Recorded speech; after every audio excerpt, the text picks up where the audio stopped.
చూడండి, ఇక్కడ 5 విషయాలు ఉన్నాయి. నేను అన్నీ ఈరోజు 5 చెప్తాను.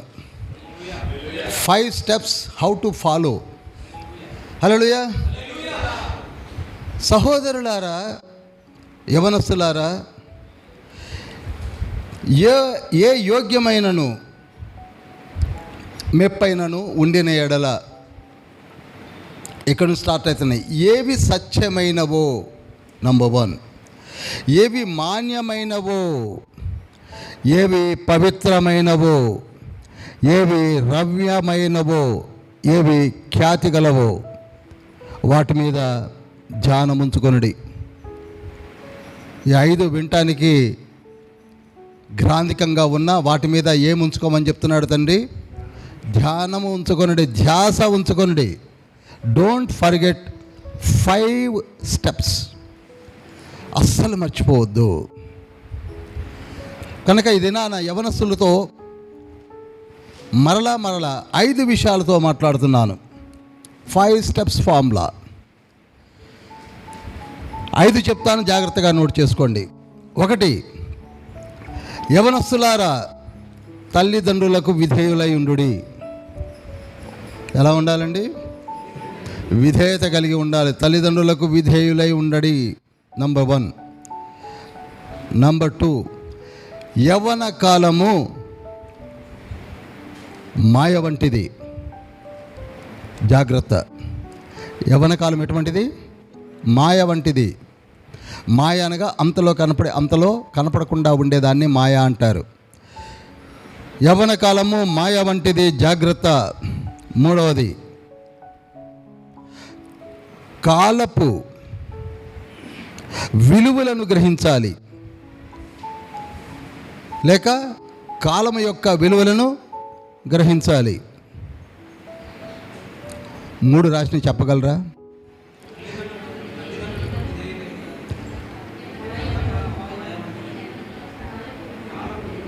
చూడండి, కొన్ని మింగేస్తున్నారు. మళ్ళీ చెప్తున్నాను, తల్లిదండ్రులకు విధేయులై ఉండుడి. నంబర్ 2, యవ్వన కాలము మాయ వంటిది, జాగ్రత్త. ఈ మాటలు మర్చిపోకూడదు. ఆ పక్కనే జాగ్రత్త అని క్వశ్చన్ మార్క్ వేసుకోవాలి. ఎందుకంటే ప్రతి ఒక్కళ్ళని సాతానుడు లేక ట్రాప్లో కొట్టేది ఈ కాలాన్నే, యవ్వన కాలమే. More and most dangerous period యవ్వన కాలము. 3వది, కాలపు విలువలను, కాలము యొక్క విలువలను గ్రహించాలి. 4వది, జీవితంలో తొందరపాటు పడకూడదు, లేక జీవితంలో తొందరపాటు ఉండకూడదు. 4వది ఏంటండి? జీవితంలో తొందరపాటు ఉండకూడదు. 5వది, నీ విలువను నీవే తెలుసుకో. 5వది ఏంటండి? నీ విలువను నీవే తెలుసుకో. తండ్రి, ఇది నాకు చెప్పినవే నేను మీకు చెప్పేశాను. మరలా రిపీట్ చేయవలసిన అవసరం లేదనుకుంటున్నాను. అందరు నోట్ చేసుకున్నారనుకుంటా.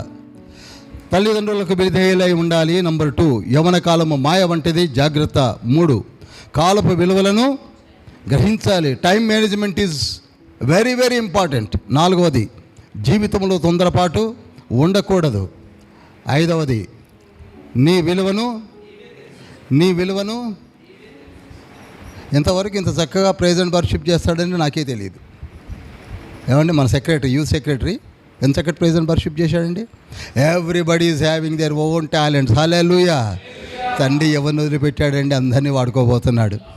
నాకు తెలిసి ఇక్కడున్న వాళ్ళందరూ ఈ యూత్లో అందరు ప్రైజ్ అండ్ వర్షిప్ చేయాలి. హల్లెలూయా, హల్లెలూయా.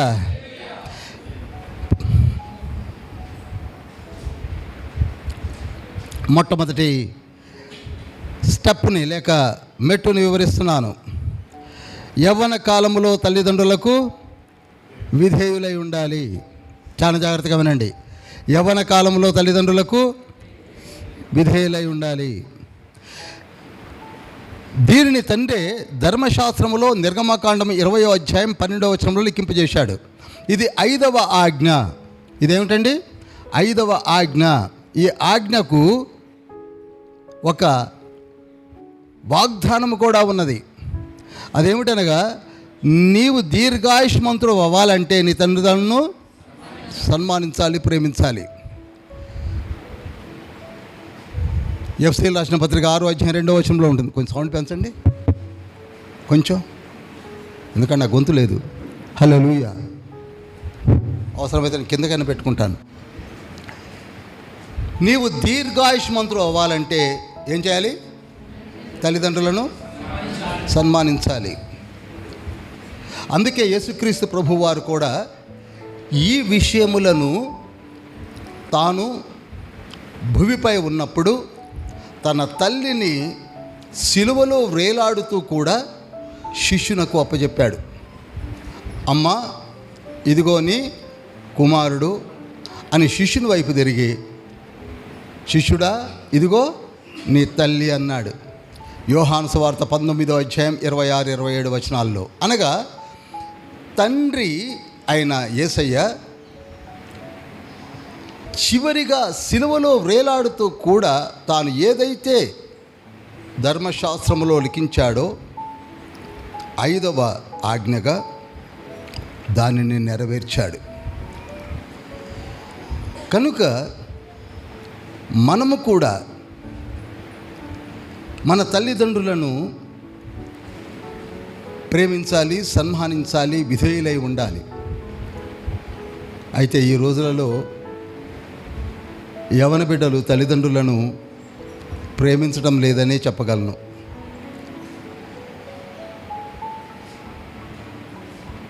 సొంత తల్లిదండ్రులను మోసం చేస్తున్న వాళ్ళు కూడా ఉన్నారు.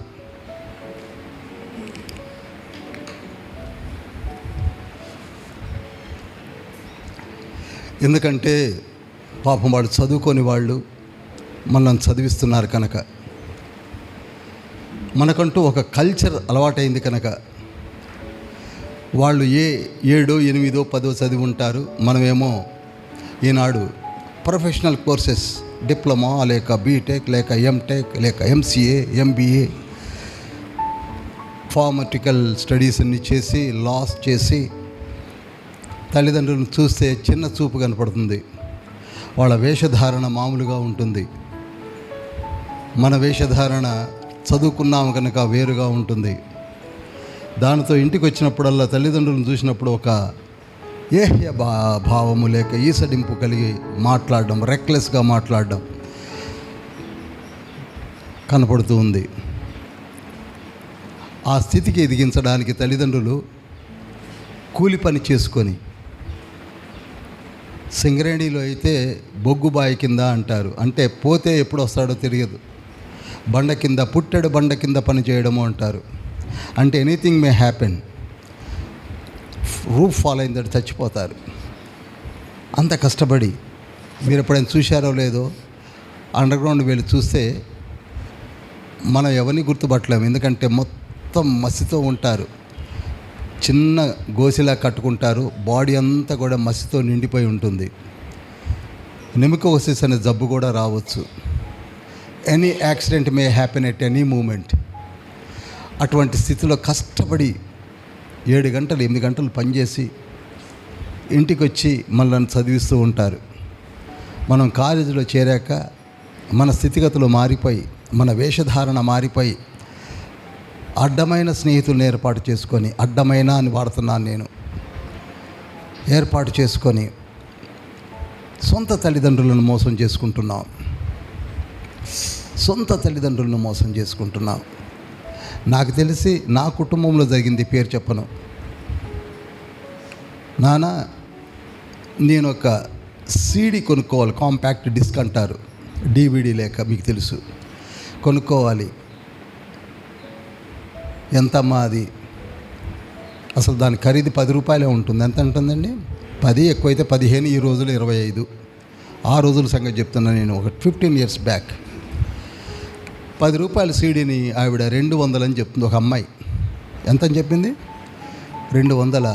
ఏ అమ్మ, అది లేకపోతే, పాపం కూలి పని చేసుకునేవాడు కదా, లేకపోతే అమ్మో అది లేకపోతే ఇంకేముంది, నేను ఎందుకు పనికిరాను, సరే అని 500 రూపాయల కూల్లో 200 రూపాయల అమ్మాయికి ఇచ్చి తాను కూలి పని చేసుకుంటుంటే 10 రూపాయలు పెట్టి కొనుక్కొని 190 రూపాయలతో ఫ్రెండ్స్ తోటి కోకోకోలు, థమ్సప్లు, టీలు, కాఫీలు, చిట్ చాట్స్ చేస్తున్నారు.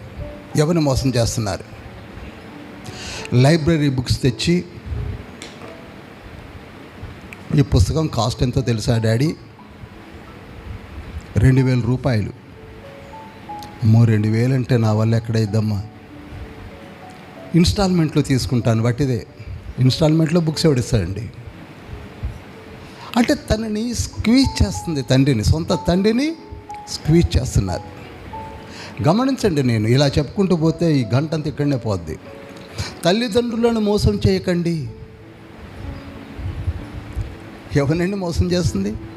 ఓన్ పేరెంట్స్నా?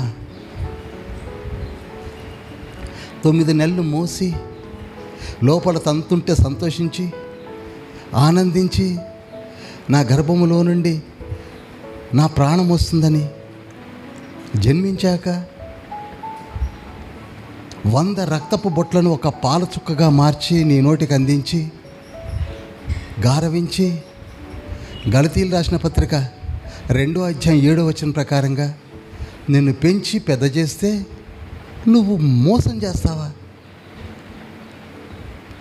ఎలా వస్తుంది నీకు ఆలోచన? ఎవరిని మోసం చేస్తున్నావు? సొంత తండ్రినా?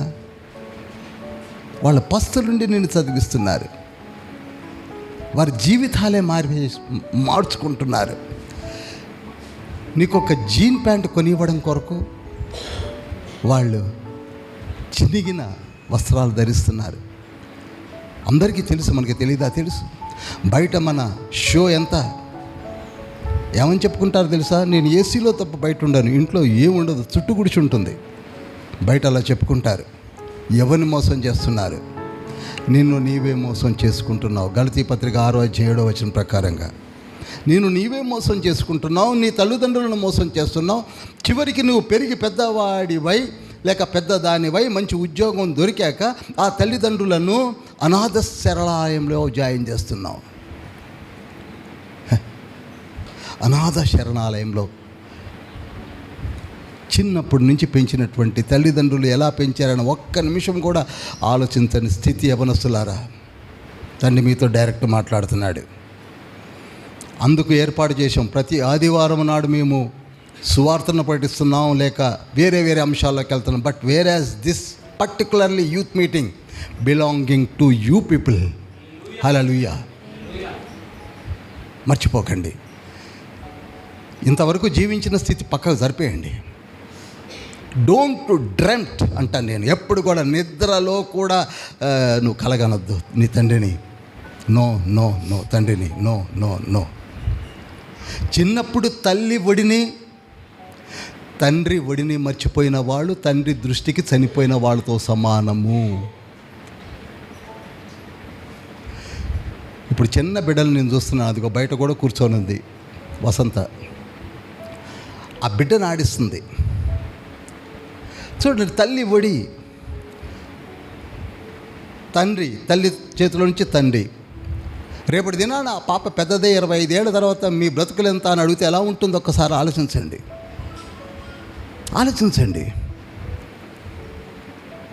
Don't forget your parents, I'm telling you. అందుకే మొట్టమొదటి మెట్టుగా నేను పెట్టింది ఏమిటంటే, నీ తల్లిదండ్రులను విధేయులై ఉండండి, సన్మానించండి. మరి కొందరైతే పని మనుషులని చెప్పుకున్నారు. మరి కొందరైతే డాడీ నువ్వెందుకు మా ఫ్రెండ్స్ మధ్యలోకి వస్తావు, నువ్వు అటు నుంచి అవుటర్ హౌస్లో పోయి కూర్చో. వెనుకో పెద్ద అవుటర్ హౌసు, హైలీ ఎడ్యుకేటెడ్ అట.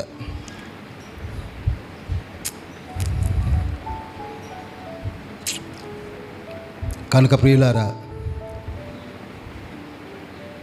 సమయం పరిగెత్తుంది. మొట్టమొదటి మెట్టును జాగ్రత్తగా గమనించండి. ఎట్టి పరిస్థితుల్లో కూడా ఎంత నేను కష్టపెట్టినా, ఒకవేళ కొట్టినా తిట్టినా, డోంట్ ఫర్గెట్ యువర్ పేరెంట్స్. వారు చేసిన చాకరీ ఎవరు చెయ్యలేరు. తను చనిపోతుందేమో. ఇప్పుడంటే ఏదో సిజరన్ ఆపరేషన్స్ ఏవేవో వచ్చేసాయి, టెక్నాలజీ పెరిగింది. ఒకప్పుడు ప్రసూతి అంటే మరణమే. ఏమవుతుందో తెలీదు. ధనుర్వాతం రావచ్చు, ఆ రోజులలో ఏముంది, మంత్రసాన్లు ఏవో చేసి వెళ్ళిపోయేవాళ్ళు, నానా హైరానా పడేవాళ్ళు. దాని అందుకే ప్రీనేటల్ పోస్ట్ నేటల్ కేర్ తీసుకోవడానికి ఈ రోజులోనే ఆ రోజులు లేవు. అయినను అన్నిటినీ సహించి తన నోరును కట్టుకొని పెంచి పెద్ద చేసిన తల్లిదండ్రులను మర్చిపోవద్దు, దయచేసి మర్చిపోవద్దు. రెండవ అంశాన్ని చెప్తారా? రెండవ మెట్టు ఇది మాయండి. యవ్వన కాలము అనగానే నేను బాల్యదశ, కౌమార దశ అని చెప్పి యవ్వన కాలమును 20 నుంచి 35 వరకు వేస్తాను. యవ్వన దశ ఎప్పటి నుంచి అండి? 20 నుంచి 35. ఈ యవ్వన దశ మోస్ట్ డేంజరస్ దశ. ప్రసంగి గ్రంథము 11వ అధ్యాయము 10వ వచనం చదివినట్లయితే, ప్రసంగి గ్రంథము 11వ అధ్యాయం 10వ వచనం చదివినట్లయితే, లేత వయస్సును నడిప్రాయమును గతించిపోవునని కనుక నీ హృదయములో నుండి వ్యాకులమును తొలగించుకొనుము. చూసారా? లేత వయస్సు, నడిప్రాయము. లేత వయస్సు అనగా టీనేజ్ దశ ప్లస్ యూత్ దశ, నడిప్రాయం అనగా ప్రౌఢ దశ. లేత వయస్సు అనగా 14 నుండి 35 వరకు వేసుకుందాం. లేత నుంచి యవ్వన దశలోనికి వచ్చిన తర్వాత యవ్వన దశలోనే వివాహాలు అవుతాయి. ప్రౌఢ దశ అనగా 36 నుంచి స్టార్ట్ అయ్యి 50 వరకు ఉంటుంది. అది ప్రౌఢ దశ అనగా వాళ్ళకు కూడా పిల్లలు పుట్టడం, వాళ్ళని పెంచడం, చదివించడం. ఆ తర్వాత 60 నుంచి 75 వరకు వృద్ధాప్య దశ. కనుక అన్నిటికంటే డేంజరస్ ఏంటట? నీ యవ్వన కాలము, నడిప్రాయము, లేత వయసు గతించిపోవచ్చున్నది కనుక నీ హృదయములో నుండి వ్యాకులమును తొలగించుకో. నీ హృదయంలో ఏముంది? వ్యాకులం ఉంది. ఏముందండి? వ్యాకులం అనగా అబామినేషన్ అంటారు ఇంగ్లీష్లో. మోసపూరితమైన వ్యాకులము అనగా సిన్ అనేది దూరి, పాపం అనేది దూరి యవ్వన దశలో నేను ఇష్టమొచ్చేట్టుగా ఆడిస్తూ ఉంటుంది. దాన్నే అబామినేషన్ లేక సిన్ అంటాం. ఈ పాపము దూరినప్పుడు ఏం కావాలి? పాప నివారణ కావాలి. అందుకే కదండి జబ్బు వచ్చినప్పుడు ఏం కావాలి? హాస్పిటల్స్ కావాలి. మరి ఈ పాపం అనే జబ్బు దూరినప్పుడు ఏం కావాలి? చర్చెస్ కావాలి. ఏం కావాలండి? చర్చెస్ కావాలి. అందుకే ఇప్పటి నుంచి డెలివరెన్స్ హాస్పిటల్ అంటా నేను. హల్లెలూయా, దిస్ ఈజ్ డెలివరెన్స్ హాస్పిటల్. ఎందుకనగా పాపము అనే జబ్బు దూరింది. ఆ జబ్బు పోవాలంటే ఏం కావాలి? హాస్పిటల్ కావాలి. హాస్పిటల్ ఇది. అందుకే యూత్ మీటింగ్స్ ఏంటంటే, నీకేదైనా దూరిందనుకో వ్యాకులత, వెంటనే శుక్రవారం పరిగెత్తుకురా. వెంటనే అక్కడ అడుగు పెడితేనే ఎగిరిపోతుందండి. హల్లెలూయా. లేత వయస్సు, నడిప్రాయం గతించిపోవచ్చున్నది కనుక నువ్వేం చేయాలి? నీ హృదయములో నుండి, అంతేగాని దాన్ని పేరబెట్టుకోవద్దు. నీ దేహమును చెరుపు దానిని తొలగించుకో. నీ దేహాన్ని చెరిపేదే సిన్ఫుల్ లైఫ్. దాన్ని తొలగించేసుకో, తీసిపారేయి, వేరు పారై ఉన్నటువంటి ఆ పాప లోప భూయిష్టమైన జీవితాన్ని పెరికి వారేయి. అది పెరికి వేయాలంటే please come to the hospital, deliverance hospital, that to every Friday. Hallelujah, hallelujah. అయితే అది కష్టంగా ఉంది. ఎందుకంటే ప్రజెంట్ స్టేటస్, ప్రజెంట్ సిచ్యువేషన్ ఎలా ఉంది? Social media, internet, cell phones, computers, ఎన్ని లేవండి, ఎన్నెన్నో ఉన్నాయి. వాటి ద్వారా చాటింగ్. అబ్బో, పుస్తకాలు చదవాలంటే తలనొప్పి వస్తుంది, కానీ చాటింగ్లో అసలు తలనొప్పే రాదు. తెల్లవాళ్ళు 12 అయిందా, 11 అయిందా, 1 గంట అయిందా, 2 అయిందా, చాటింగ్. ఈ చాటింగ్లో ఫ్రెండ్స్లో లవ్లో ప్రపోజల్స్తో మ్యారేజ్ తర్వాత మోసాలు. ఈ రోజులో లేటెస్ట్ ట్రెండ్ ఏంటో తెలుసా? నాకు ఎంతమంది గర్ల్ ఫ్రెండ్స్ ఉన్నారో తెలుసా? నీకు 2 నాకు 5. ఆడవాళ్ళు ఏం తక్కువ ఉన్నారా? నాకు ఎంతమంది ఫ్రెండ్స్ ఉన్నారు తెలుసా? 3 తిప్పుతాను ఇప్పుడు నేను. ఇంకిద్దరు స్టాండ్ బైలో ఉన్నారు. ఏంటి తిప్పేది?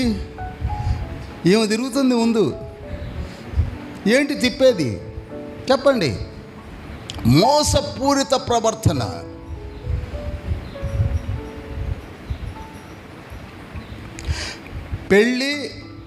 పెళ్ళైన కొద్ది రోజులకే పెటాకులు, చివరికి సూసైడ్ నోట్సు, సెల్ఫీలు, పోలీస్ కంప్లైంట్సు. ఏంటంటే చచ్చిపోయారు. చివరి జరిగింది ఏంటంటే ఎండింగ్ ఏంటి? మరణము. యవన కాలము లేక యవన ప్రాయము మాయ వంటిది అని అందుకే అన్నాడు తండ్రి.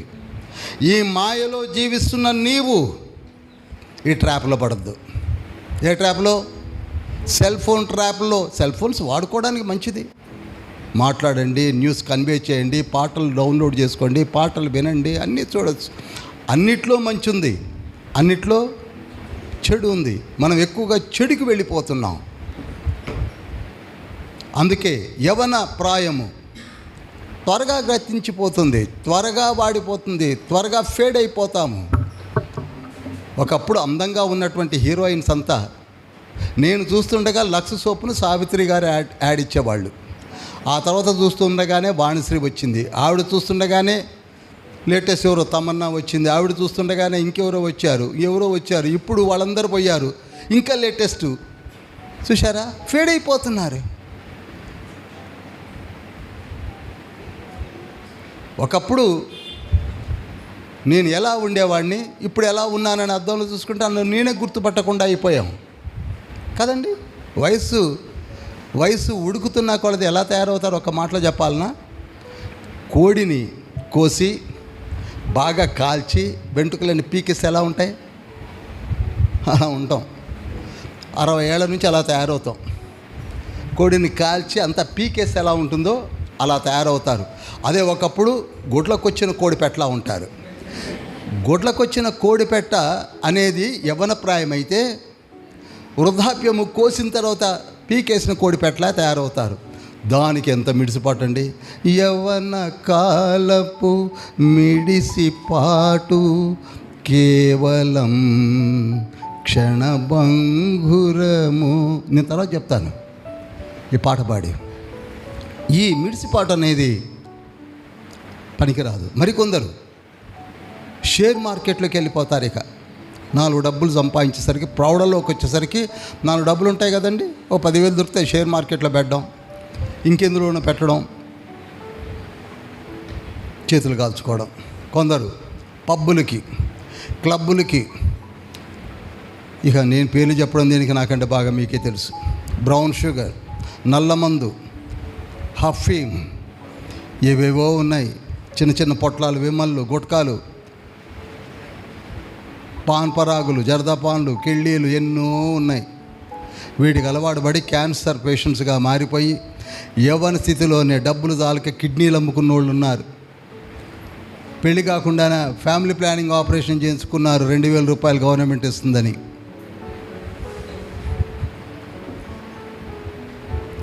చివరికి ఆ మందులకు అలవాటు పడి ఉన్మాదులుగా మారిపోతున్నారు, పిచ్చోళ్ళు అయిపోతున్నారు.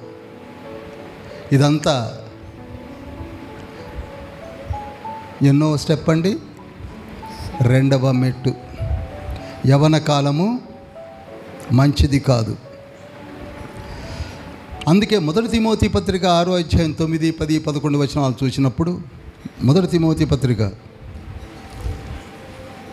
6వ అధ్యాయము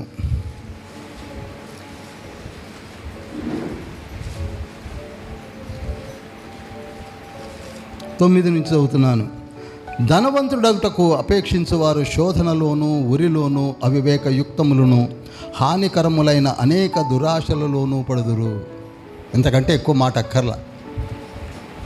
డోంట్ ప్లే విత్. ఏమంటే ఫ్రీగా సంపాదించాలని కోరుకునే మనస్తత్వం ఎందుకండి దేవుని బిడ్డలకు? దాన్ని మంచి భాషలో చెప్పంటే అప్పళంగా. ఎవరైనా 2 ఫ్రెండ్స్ హోటల్ పోతే తింటూ అనుకుంటుంటాడు మనసులో, ఈసారి బిల్లు వీడి కడితే బాగుండని కదా. సహజంగా వాడదే అనుకుంటుంటాడు. వీడు కడితే బాగుండని. తీరా కౌంటర్ దగ్గర పోయాక నేను ఇస్తాను అంటాడు కానీ బయటికి తీయడు. వాడు గుంజి ఇచ్చేంతవరకు వీడు తీయడు. ఇస్తున్నా అరే నువ్వు తీయక అంటాడు కానీ ఇయ్యాడు. దిస్ ఈజ్ నేచర్ కదండి. ఎంతసేపు రూపాయి మిగిల్చుకుందామని ఆలోచనే తప్ప ఎదుటివాడు ఎంత కష్టపడితే వస్తుంది అని ఆలోచించమే మనం. ఏమండి, ఎంత కష్టపడితే వస్తాయి? అదే 10 రూపాయలు ఆయన కష్టపడాలి, నేను కష్టపడాలి కదా అని ఆలోచన నీకుంటే పరిస్థితులు వేరుగా ఉంటాయి. కనుక మళ్ళీ చెప్తున్నాను, ఎట్టి పరిస్థితుల్లో కూడా షేర్ మార్కెట్లో పెడదాం, ఇంకే వాటిలో పెడదాం, ఫ్రీగా డబ్బులు వస్తాయి. ఎందుకండి ఫ్రీగా? మనకు ఫ్రీగా ఇచ్చేది తండ్రి. హల్లెలూయా. నీకు ఇచ్చే తండ్రి ఫ్రీగా ఇస్తాడు. నీవు ఫ్రీ అని బయలుదేరుతున్నవే, ఫ్రీగా నీ డబ్బులే పోతాయి. తర్వాత ఏడవాలి. ఏ పని చేయలేము. ఎప్పుడు చూడు పోయిన డబ్బులు గుర్తుకొస్తాయి. మీరు ఎప్పుడైనా ప్యాకెట్ ఆడేవాడిని చూశారో లేదో? వాడు ఒక 3,000 5,000 పెట్టుకొని ప్యాకెట్లో కూర్చుంటాడు. 2 గంటల్లో పోగొట్టుకుంటాడండి. ఎన్ని గంటల్లో? పిచ్చి ఆటలాడి మందు కొట్టి వాడికి ఏం కనపడుతుందో వాడికే తెలియదు. తాగి ఉన్నాడు కదా, పోగొట్టుకొని వాడు ఇంటికి వెళ్ళిపోవచ్చుగా. పోడు ఈ పక్కన వాడుతూ చెప్తుండే అది కొట్టు ఇది. వీడికి ఎందుకండి? డబ్బులు పోయినోడు ఇంటికి పోవచ్చుగా. వీడు 5,000 పోగొట్టుకొని వాడి పోగొట్టిన దాకా వీడిని నిద్రపోడు.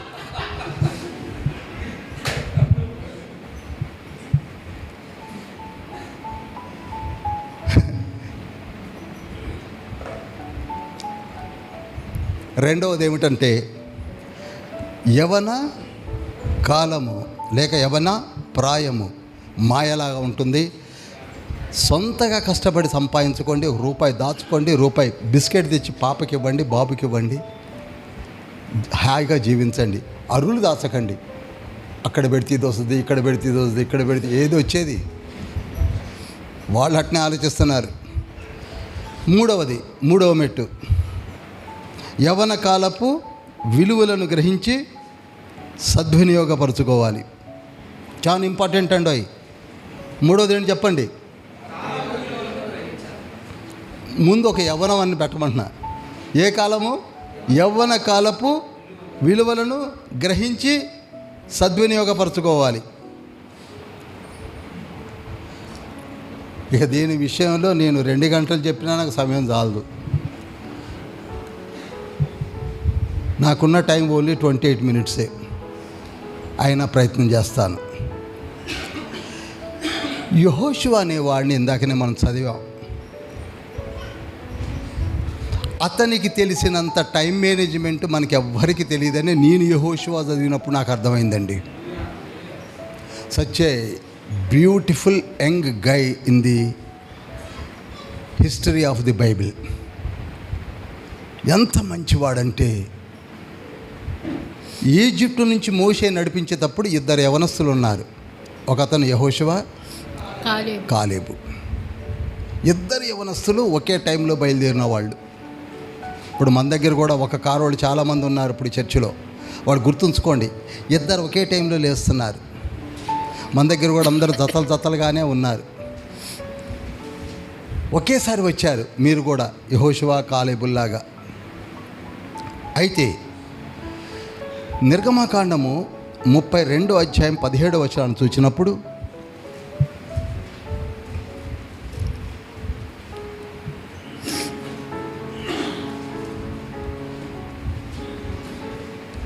సరే, ఇప్పుడు నాకు రీడర్ లేరు కనుక నేనే చెప్పేస్తాను.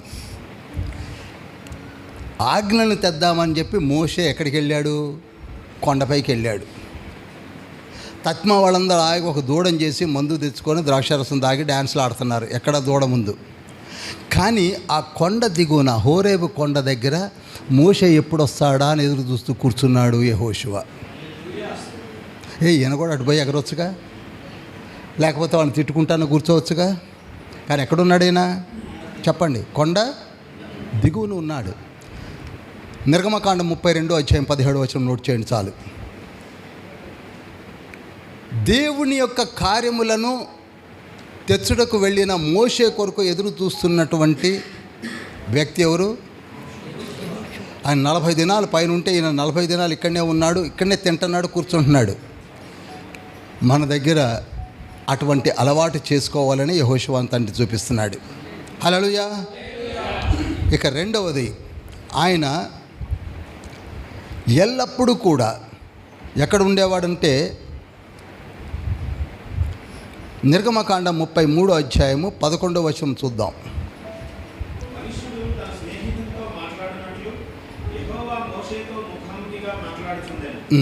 ఇక్కడ మోషే ఏమో తండ్రితో మాట్లాడుతున్నాడు కదండి. 12వ వచనంలో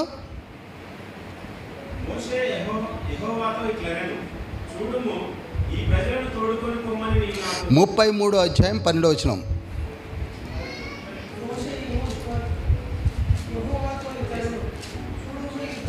చదవండి చదవండి.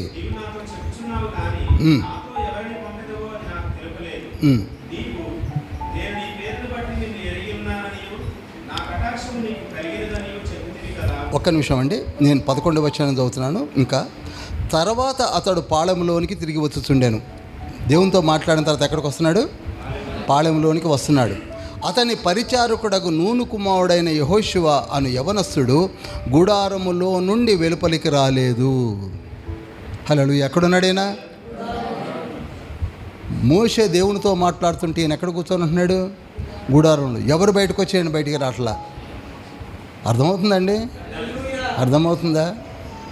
ఇప్పుడు గుళ్ళోకి 4-10 మంది వచ్చారనుకోండి, అందరూ వెళ్ళిపోయినా 1-2-3 ఇక్కడనే ఉంటున్నారంటే అర్థం ఏంటి చెప్పండి? యవనస్తుడు అని వెరీ క్లియర్గా ఉంది లేఖనమే. యవనస్తుడైన యెహోషువ ఎప్పుడు గుడారంలో ఉండటానికి ప్రయత్నం చేస్తున్నాడు, ఎప్పుడు పాళెంలో ఉండటానికి ప్రయత్నం చేస్తున్నాడు, ఎప్పుడు మోషేని అనుసరిస్తూ నిశింతగా మోషే వెంబడి ఉండడానికి ప్రయత్నం చేస్తున్నాడు. 80 ఏళ్ల మోషే ఎక్కడ? యవనస్తుడైన యెహోషువ ఎక్కడ? హల్లెలూయా. అలా ఉంటున్నటువంటి ఆ యెహోషువ తన టైం మేనేజ్మెంట్ అంతా మనకి విరుద్ధంగానే ఉంటుంది. ఎందుకు ఆయన్ని మోషే తర్వాత వాడుకున్నాడు అనే డౌట్ మీకు చాలాసార్లు వచ్చిందా? నాకైతే వచ్చింది. కాలేబుని కూడా వాడుకోవచ్చుగా, కానీ తండ్రి ఎందుకు ఒకళ్ళనే సెలెక్ట్ చేసుకుంటున్నాడు? ఇద్దరు ఒకేసారి బయలుదేరారు, ఆల్మోస్ట్ వాళ్ళు ఒకే ఏజ్ గ్రూప్ వాళ్ళు. ఈజిప్ట్ నుంచి బయలుదేరారు, మోషే వెనకనే తిరుగుతున్నారు. ఇంకా యెహోషువ అన్న ఎఫ్రామీయుడు, కాలేబు అయితే యూదుడు. కానీ యెహోషువ యొక్క జీవిత విధానము, time management is entirely different.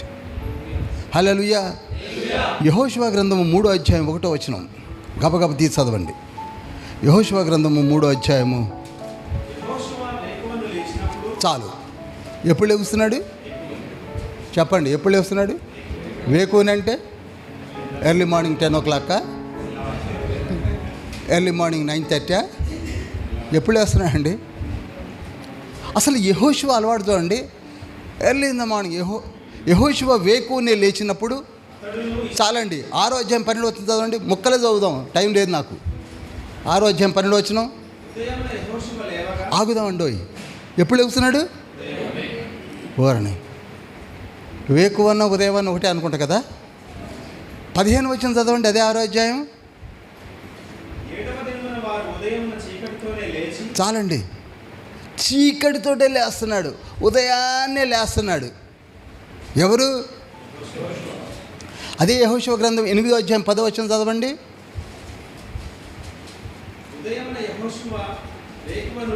చాలు. మీరు ఇలా చదువుకుంటూ పోతే ఆయన ఎప్పుడు చూడు ఉదయాన్నే లేస్తున్నాడు.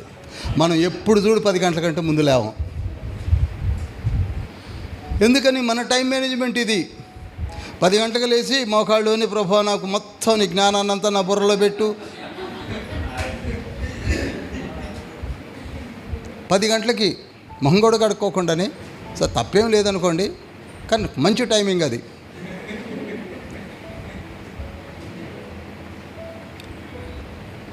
యేసుక్రీస్తు ప్రభువారు సైతము మార్కు సువార్త 1వ అధ్యాయం 35వ వచనంలో ఏమని ఉంటుందో తెలుసా? ప్రత్యూష పవనాంకురములు గైకుని వేళ బయలుదేరేవాడట లేచి. అనగా ఉదయకాల చదవండి ఒకసారి 1:35 స్పీడ్. చాలండి. ఎవరు? ఎప్పుడు లేచి? ఇంకేమంటున్నాడు? ఇంకను చాలా చీకటిగా ఉండగానే అరణ్య బా. కానీ మనలో కొందరు ఇల్లును వదిలిపెట్టి, యేసయ్య ఇంట్లో ప్రార్థన చేసుకోలేడా? అరణ్య ప్రదేశమునకు వెళ్ళి అక్కడ ఇంట్లో చేసుకోవచ్చుగా. డిస్టర్బెన్స్ ఉంటుందండి. మనలో కూడా కొందరు ఇప్పుడు గుట్టలకు అరణ్యాలకు పోయి ప్రార్థనలు చేసుకుంటున్నారు. హల్లెలూయా. అనగా ఎంతటి చేంజ్ వస్తుందో చూడండి. యేసయ్య పెందల కడనే లేచి అరణ్య ప్రదేశాలకు వెళ్ళి ప్రార్థన చేస్తున్నాడు. ఆయన అలవాటు ఏంటి? ఎన్నో చదివించాను కదండి. వేకువజామున ఇంకా చీకటిగా ఉండగానే 5 గంటలకు ఏనుగులు పెట్టి తొక్కించినా మనం లేవం. బిందెడు నీళ్లు పోసినా లేవం.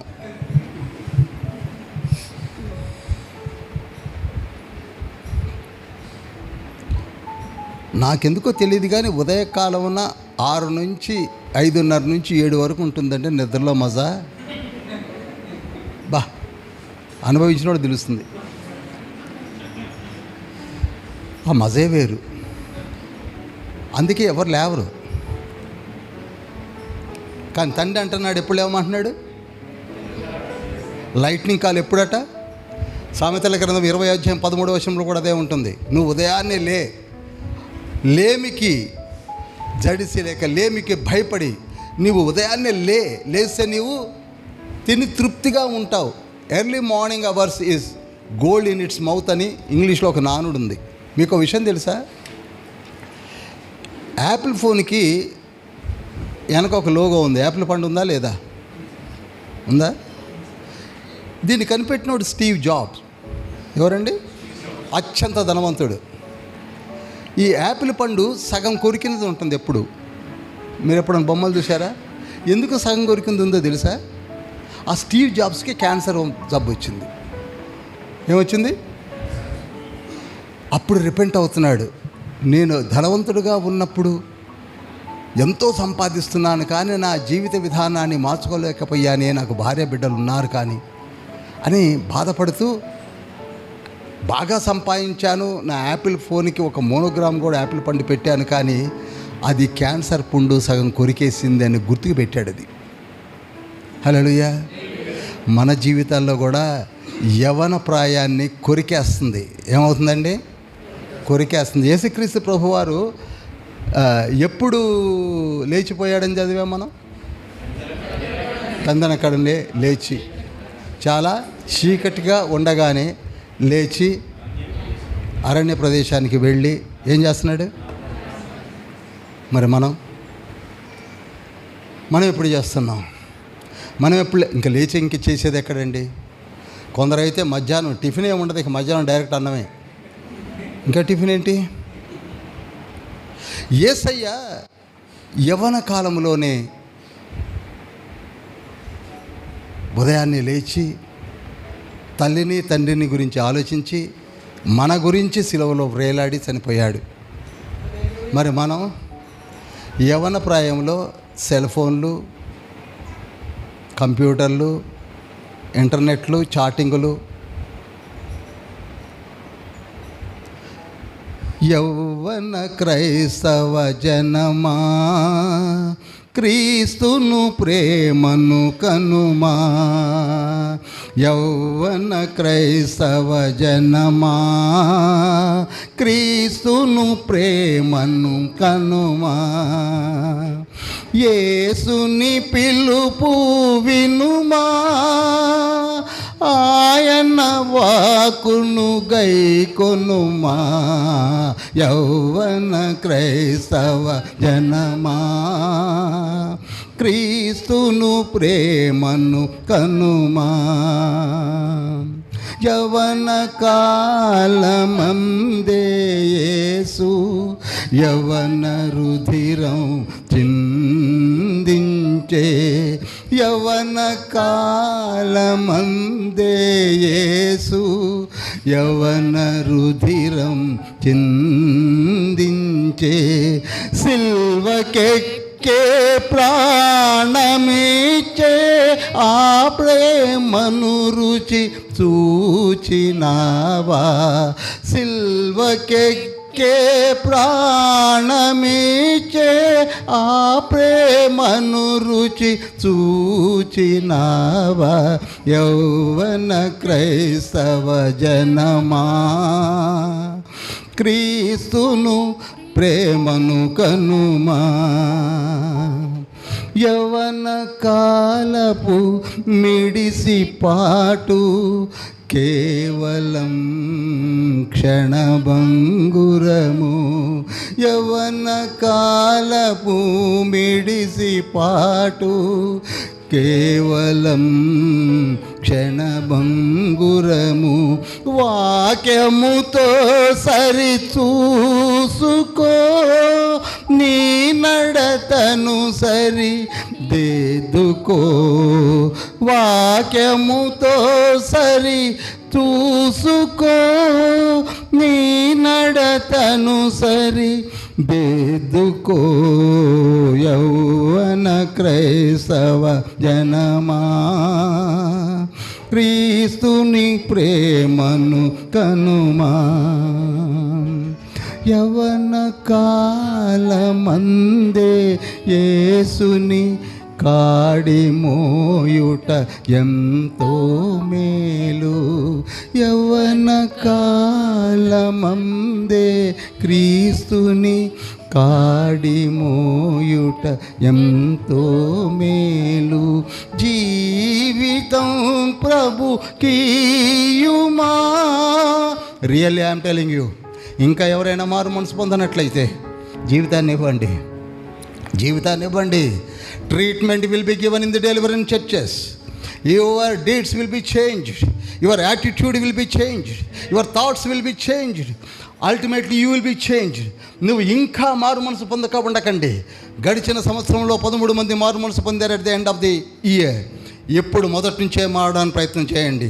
యవన కాలమందే యేసుని కాడి మోయుట ఎంతో మేలు. జీవితం ప్రభుకీయుమా, దీవెనలెన్నో పొందుమా. జీవితం ప్రభుకీయుమా, దీవెనలెన్నో పొందుమా. యౌవన క్రైస్తవ జనమా, క్రీస్తుని ప్రేమను కనుమా. యేసుని పిలుపు వినుమా, ఆయన వాక్కులు గైకొనుమా. 111వ కీర్తన 19వ వచనము, 119వ కీర్తన 105వ వచనము, 119వ కీర్తన 130వ వచనము. ఇవన్నీ కూడా ఎజ్రా రాశాడు. ఎజ్రా యవన స్థితిలోనే రాస్తున్నాడు. 119వ కీర్తన 11వ వచనము, 119వ కీర్తన 105వ వచనము, 119వ కీర్తన 130వ వచనము. ఎజ్రా అంటున్నాడు, యవ్వన దశలోని లేత ప్రాయము ఉడికిపోకముందే నీవు మారు, నీవు లే, నీ వ్యాకులతను తీసివేయి, నీలోని జబ్బును పెరికి వెయ్యాలంటే వెరీ సింపుల్. అదేమిటంటే యేసయ్య రక్తముతో కడుక్కో. హల్లెలూయా, హల్లెలూయా. మరియ తల్లి కూడా అంతే కదండి. 16 ఏళ్ల వయసులోనే మరియ తల్లి నీతిమంతురాలు అని లూకాసు వార్త 1వ అధ్యాయం 28వ వచనంలో ఉంది. ఏమనుంది? నీతిమంతురాలు. ఆ రోజులలో తండ్రి పైనుండి కిందకు చూస్తుంటే ఒక యవనస్తులు ఎవరా అని చూస్తుంటే 16 ఏళ్ల వయసులో ఒక నీతిమంతురాలు కనబడుతుంది. ఆవిడెవరు? మరియ తల్లి. అందుకే 1వ అధ్యాయం 28వ వచనంలో దయాప్రాప్తురాలా నీకు శుభము అని ఎవరి దిగి వచ్చారు? గాబ్రియేల్ దూత ఎవరి దగ్గరికి వచ్చారు? మరియ తల్లి దగ్గరికి. ఈ దినాన యవనస్తులారా, కన్యకలారా, మీ దగ్గర తండ్రి రావాలంటే ఏం చేయాలి? నీవు నీతిని ఎస్టాబ్లిష్ చేసుకో, నీ వ్యాకులతను తీసివేయి. You will be shine.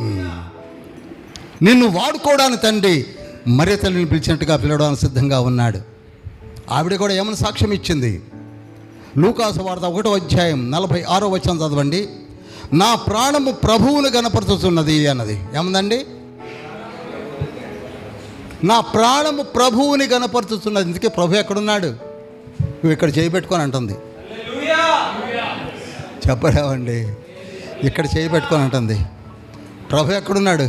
నా ప్రాణము ప్రభువుని, అంటే ఇక్కడ దయాప్రాప్తురాల శోభముని గర్భంలో నుండి ఒక రక్షకుడు వస్తున్నాడు, అతని పేరు యేసు. ఆయన లోకరక్షంలోనే కాదు, ప్రపంచంలోనే సర్వ పాపంలో నుండి విడుదల గావించి సిలువకెక్కి రక్తాన్ని చిందించి నీతిమంతులుగా చేయబోతున్నాడని చెప్పిన మాటలతో మా హృదయంలో రిజిస్టర్ అయ్యి, అందుకేమంటుంది? నా ప్రాణము ప్రభువుని గణపరుచుతున్నది. ఆయన తన దీన స్థితిని కటాక్షించెను. హల్లెలూయా. నేను దీనురాలను కనుకనే కన్యకనుగా ఉన్నప్పటికీ ప్రభు నన్ను సెలెక్ట్ చేసుకొని నాలో నుండి లోక రక్షకుడు వస్తున్నాడు. నా ఆత్మ నా రక్షకుడైన దేవుని యందు ఆనందించెను. My Lord is in my womb అన్నది. స్త్రీలారా ధన్యులు.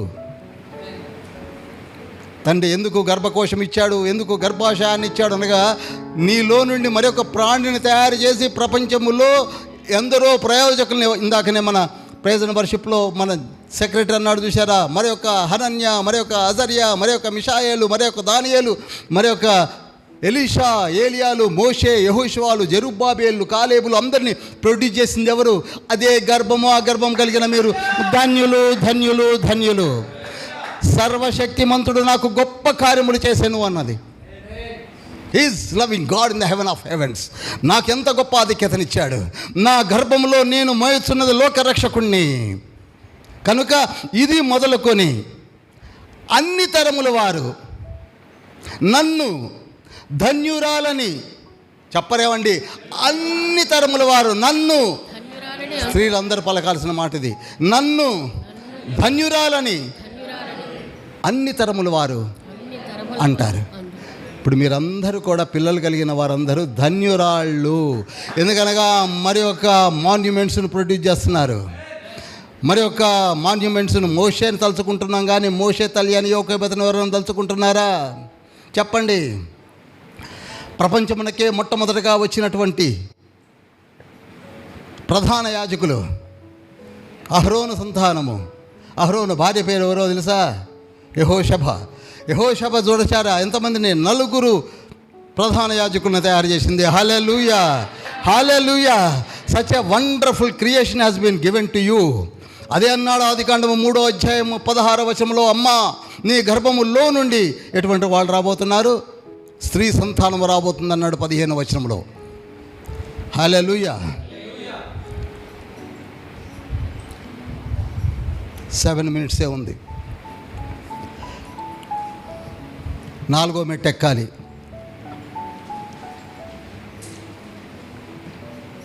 అంటే తండ్రి ఏమని చెప్తున్నాడు? సమయం తక్కువగా ఉంది, గబగబా మీరు కూడా మారండి అని చెప్తున్నాడు. 4వ మెట్టు ఎక్కాలి. 5వ మెట్టు ఎక్కి ప్రభా నేను ఎక్కేశానని చెప్పాలి. హల్లెలూయా. 4వది ఏంటంటే జీవితంలో తొందరపాటు, యవన ప్రాయంలో తొందరపాటు ఎక్కువగా ఉంటుంది. అందుకే ప్రసంగి గ్రంథము 3వ అధ్యాయం 1వ వచనంలో ఏమని ఉంటుంది? ప్రతిదానికి చెప్పండి, ప్రతిదానికి ఆకాశము క్రింద ప్రతి ప్రయత్నమునకు చెప్పండి సమయం ఉంది. చదువుకోవడానికి సమయం ఉంది, ప్రేమించడానికి సమయం ఉంది. తొందరపాటు ఎందుకు? చదువుని పక్కకు పెట్టి ప్రేమ ఏంటండి? ప్రేమించడానికి సమయం ఉన్నది, పిల్లలు గంటానికి సమయం ఉన్నది, అన్నిటికీ సమయం ఉంది కదా. మీరు 3వ అధ్యాయం 1-2 వచనాలు చదివితే మీకు అర్థమైపోతుంది. ఆకాశము కింద ప్రతి ప్రయత్నమునకు మనం ఏం చేస్తున్నాం? తొందరపడుతున్నాం. చిన్న ఎగ్జాంపుల్ సంసోను కారణ జన్ముడు. 20 సంవత్సరాలండి అతను. 20 సంవత్సరాలు న్యాయాధిపతిగా ఉన్నాడు. అన్నీ తొందరే. పెళ్లి చేసేదాకా కూడా ఆగకుండా ఫిలిస్తీయుల దగ్గర పరిగెత్తి ఒక అమ్మాయిని చూసి పెళ్లి చేసేసుకున్నాడు. తీరా చూస్తే వాళ్ళు మోసం చేశారని చెప్పి ఈ ఫిలిస్తీయులందరూ మోసం చేయడం అని చెప్పి దెలీలా దగ్గర పరిగెత్తాడు. ఆనందంగా ఉందని. చూడండి ఎంత తొందరో. ఎందుకంటే మంచి బలవంతుడు, జుట్టు వేసుకొని దులఫాలు ఇటు తిప్పుకుంటూ తిరిగేవాడు. ఆయన చూస్తే అంతా ఫిలిస్తీయులంతా ఫిదా అయిపోతున్నారు. వాళ్ళు ఎంత బాగున్నావు అనేసరికి వీడు ఇంకా పొంగిపోతున్నాడు.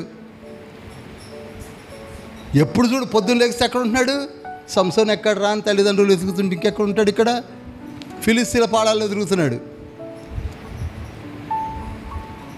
పిచ్చి బలవంతుడు, ఆకారం చూస్తే manly appearance. I think is mister universe. సింహం ఏంటి, ఎలుగుబంటి ఏంటి, అన్నింటిని చంపుతానంటున్నాడు. అసలు మూర్ఖుడు అండి. దెలీలా ఏం చేసింది? వీడిని ప్రేమించినట్టుగా చూసారా, మోసం చేసేసింది. ఏం చేసింది? ప్రేమించినట్టుగా నటించి మోసకత్తే, మంత్రకత్తే 1100 వెండి నాణ్యాలకు మోసం చేసిందండి. సంసోన్ని ఎంతకు మోసం చేసింది? జస్ట్ 1100 సిల్వర్ కాయిన్స్కి మోసం చేసే స్త్రీలు ఉంటారు కనుక ఎందుకండి తొందరపాటు? అలానే స్త్రీలకు కూడా చెప్తున్నా, వాడు బాగానే కనపడుతున్నాడు, నీ దగ్గరికి వచ్చి ప్రపోజల్ పెడితే నీకు ఏసై తెలుసా అని అడగండి. నాకు తెలియదంటే పో అనండి. ఏసై తెలియదంటే I don't want your proposal అనండి ఓపెన్గా. ఎందుకు? పాపం లేకపోతే సంసోన్లాగా అయిపోద్ది. సంసోన్ అడగాల్సింది తెలియాలని, నీకు ఏసై తెలుసా, దేవుడు తెలుసా, నాకు తెలియదు అన్నప్పుడు నీతో నాకేం పని అని వచ్చేస్తుంటే గొడవ ఉండేది కాదు. 1100 రూపాయలకి ఆయన్ని అమ్మి పారేసి, గుండు కొట్టించి, కళ్ళు పీకించి, ఇక నేను చెప్పవలసిన అవసరం లేదు. ఏమైపోయాడండి? చచ్చిపోయాడు చివరికి. పేరు చాలా బాగుంది. ఎప్పుడు చెప్తుంటా కదా, సంసోని పేరు చాలా బాగుంది కానీ తీరు బాగల. మన పేర్లు చాలా బాగుంటాయి. ఫిలిప్పు.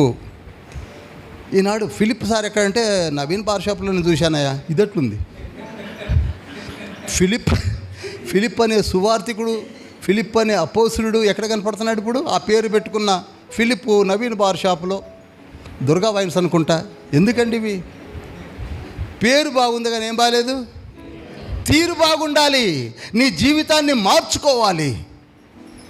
యవనస్తులారా, యవన స్థితిలోనే మార్చుకోండి. మీరు రేపు కాబోయే ఒక గొప్ప దైవజనులు. దానియేలు గ్రంథం నడుస్తుంది కదా, బైబిల్ స్టడీలు చెప్తున్నాను. 14వ ఏట నుంచి తండ్రి చేతిలో వాడబడినటువంటి 4 బిడ్డలు ఎలా ఎదిగారో ఒక్కసారి వచ్చి అక్కడ వినండి. ఏ పేపర్, న్యూస్ పేపర్ అని చూస్తే 25 ఏళ్ళు అయినటువంటి మార్కు 10 ఏళ్ల అమ్మాయిని రేప్ చేశాడు. ఇప్పుడు సెంట్రల్ జైలు వరంగల్లో ఉన్నాడు. ఏంటది? మార్కు పేరు కలిగిన వాడు 25 ఏళ్ళట, ఎవరు అమ్మాయిని 10 ఏళ్ళ అమ్మాయిని రేప్ చేస్తే ఎక్కడ పెట్టారట? ఎందుకండి ఈ న్యూస్?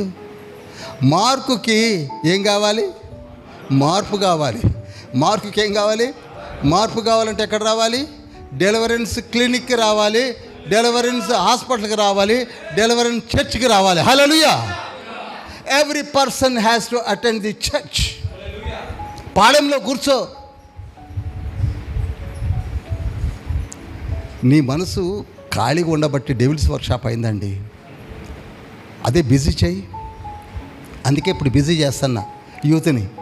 శుక్రవారం కావడంతో, అన్న నువ్వు పాట పాడాలి, తమ్ముడు నువ్వు ప్రైజ్ అండ్ వర్షిప్ చేయాలి, తమ్ముడు నువ్వు పాట పాడాలి, అన్న పెద్దన్న నువ్వు కూడా ఏదైనా చెప్పాలి, లేకపోతే ఏనా రాడుగా. ఎందుకని పెద్దవాడిని కదా నేను ఎందుకు అనుకుంటాడు. ఇక్కడ పెద్ద చిన్న ఏం లేదు, అందరం వచ్చి కూర్చుందాం, అందరికీ తరిపిద్దాం. అనుభవాలు చెప్తే చాలండి. ఆయన మనలో మార్పు వస్తుంది. అనుభవాలు కావాలి, తండ్రి ప్రసన్నత కావాలంటే ఎక్కడ రావాలి? యూత్ మీటింగ్కి రావాలి. ఐ థింక్ వచ్చే వారం వస్తారనుకుంటా. 2 మినిట్సే ఉంది. చివరి స్టెప్, నీ తలాంతును చెప్పు. నీ విలువను నీవే తెలుసుకో, నీ తలాంతును నువ్వే తెలుసుకో, నీ గురించి నీవే తెలుసుకో. అన్నిటికంటే అతి ప్రాముఖ్యమైనది ఇదండి. నేను ఇందాకనే చెప్పాను, అసలు నాకు తెలిసి ఆ సందీప్ 2 ఇది వాయిస్తాడని నాకు తెలియదు. ఈ సందీప్ 1 ఈ మాత్రం ప్రైజ్ అండ్ వర్షిప్ చేస్తాడని నాకు అంతకంటే తెలియదు. ఈ యవనస్తుడైనటువంటి సాల్మన్ అంత చక్కగా ప్రార్థన చేసి 40 డేస్ ఉపవాసం ఉంటాడని ఎప్పుడు అనుకోలేదు. ఇలా మన దగ్గర చాలామంది చక్కటి పాటలు పాడుతున్నటువంటి సిస్టర్స్, బ్రదర్స్ని చూస్తే కన్నులు అసలు ఏం అక్కర్లేదని చర్చిలో కూర్చొని వాళ్ళు పాటలు వింటుంటే తన్మయత్వం పొంది హాయిగా వెళ్ళిపోవచ్చు ఇంటికి. ఆదివారం ఎలా గడిచిపోతుందో తెలియదు. ఇంట్లో కూర్చొని ఏం చేస్తారండి? ఏదో టీవీల ముందు. మన ఇంట్లో బాగోతాలా టీవీల ముందు నడిచేటి ఏం కొత్త ఏం లేవు. అంతకంటే చాలా కఠినంగా మన ఇంట్లో స్టోరీస్ టీవీలో ఏం చేస్తాయి? వాళ్ళ వల్ల కాదు, వాళ్ళ ఊహలు కూడా అందదు. హల్లెలూయా!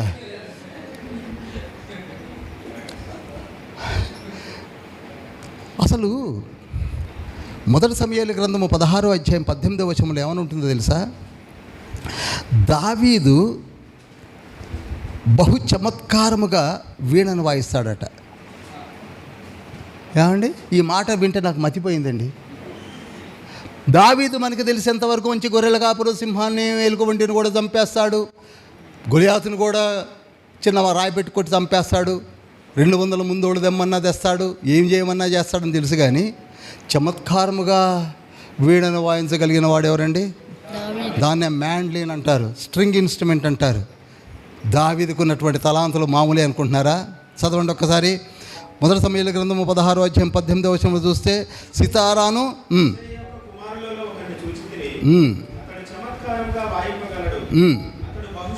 ఆగండి స్లోగా, అతను బహుశూరుడు.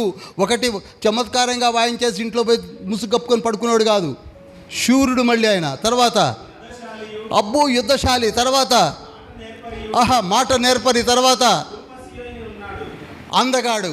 హల్లెలూయా. మళ్ళీ 5 స్టెప్పులు వచ్చాయి కదండి. టైం అయిపోయింది, అంది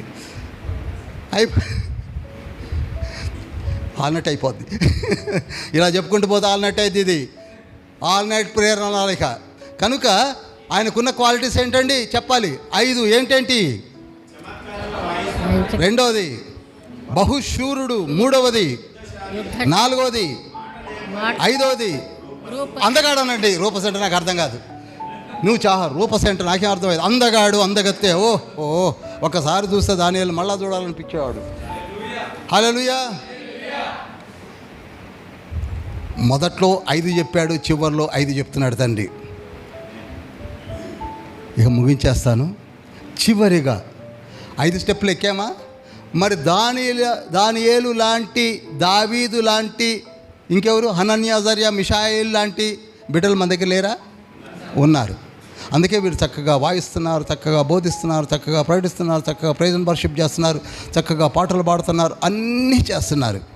అన్నీ చేస్తున్నారు కనుకనే మనము కూడా మన తలాంతులు ఏమిటో తెలుసుకోవాలి.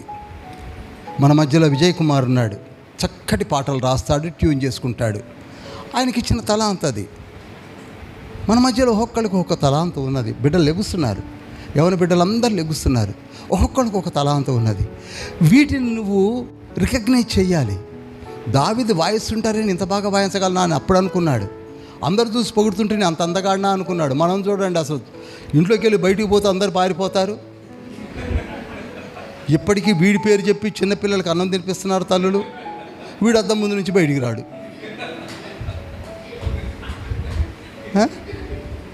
కొందరు వీడి ఫోటోని లారీల వెనక కట్టుకుంటున్నారు దిష్టి బొమ్మల్లాగా. వీడేదో ఎర్ర బనీని వేసుకొని, పచ్చ ప్యాంట్ వేసుకొని, మెడ తిరగకుండా తిరుగుతుంటాడు. అది కాదు అందగాడంటే ఎలా ఉండాలి? దావీదు, సౌలు అందగాళ్ళండి వీళ్ళు. సౌలు, అబ్షాలోము, అతని జుట్టు ఎక్కడ చిక్కుకుంటే అసలు బయటకు కూడా రాదట. అంతటి అందగాళ్ళు వాళ్ళు. మరి అంతటి తలాంత కలిగినటువంటి మనము ఆ అందాన్ని ఎవరికి ఇవ్వాలి?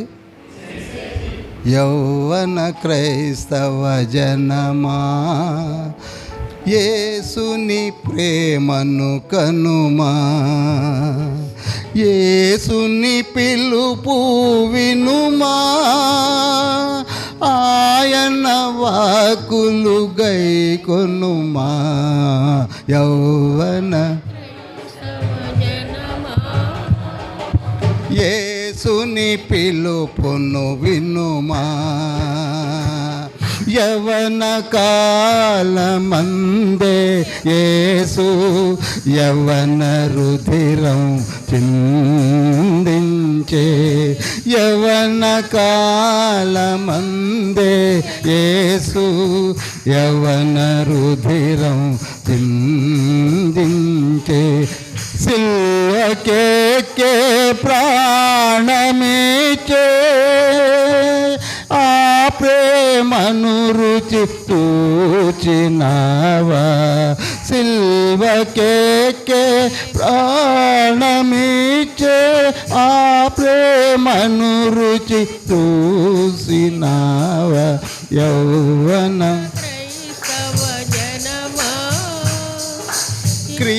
క్రీస్తును ప్రేమను కనుమా.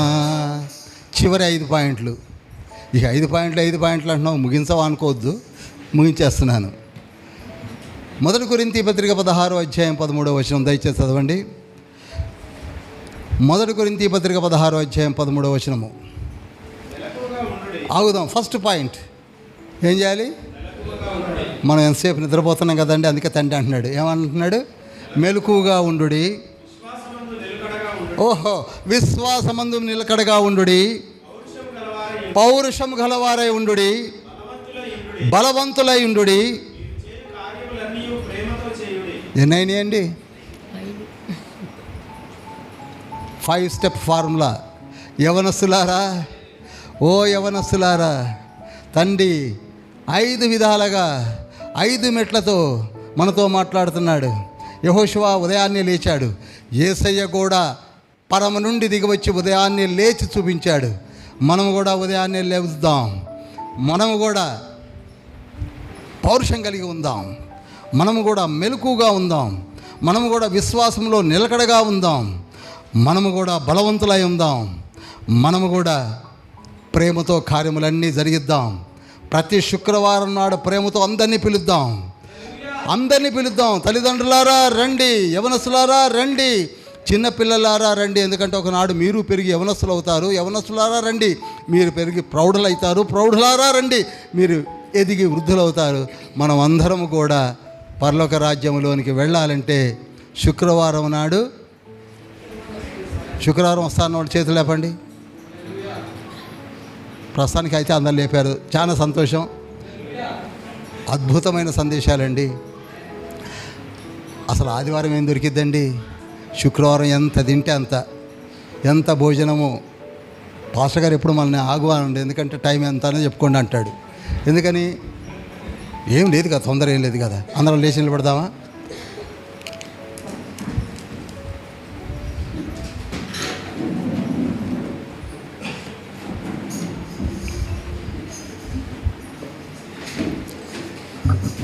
చిత్తశుద్ధితో 2 చేతులు పైకెత్తుదాం. ఏవో విన్నాము, 5 పాయింట్లు విన్నాము. తల్లిదండ్రులను ప్రేమించాలి అన్నారు. యవ్వన ప్రాయము